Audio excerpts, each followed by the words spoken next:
This is why assessing current state is very important if you're a new manager. You might want to save this video for later. So I'm part of an online community, and one of the members in the community asked the question. I recently started a new role as a manager. This can be a manager or supervisor. My team is not qualified to be in their role. My predecessor has overextended himself to cover their lacking. He expects me to do the same. Any advice? New manager, you don't want to take the word of your boss or the previous manager on what is happening.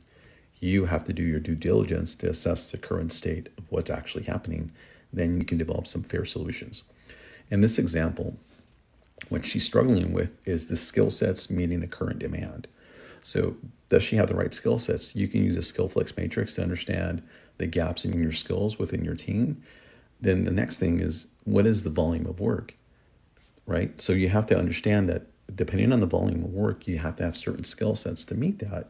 And that skill flex matrix will tell you whether or not you have enough people with the right skill sets to meet current demands. So there are two scenarios in this. You have enough people, but you don't have enough people trained to meet current demand. So what do? You just start training people to get qualified.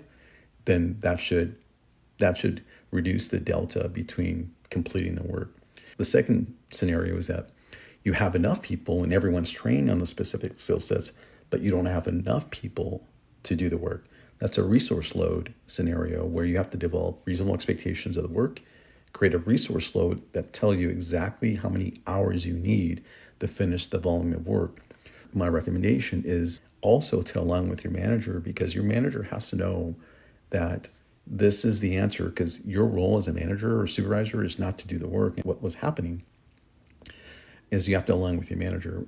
But in the previous predecessor, what happens is when managers do employee work, they cover up the lack of hours that is happening in there. For example, if you have 4 people and you're doing management work, your KPI could be up here, but as soon as you remove yourself from doing the work, your KPI drops because you're not accounting for the hours. You're accounting for the volume of work, well, not the hours. But if you pull out, the whole thing's going to drop, and that's not sustainable.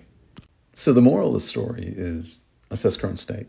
Understand what the true current state is of the work being done, then make some decisions.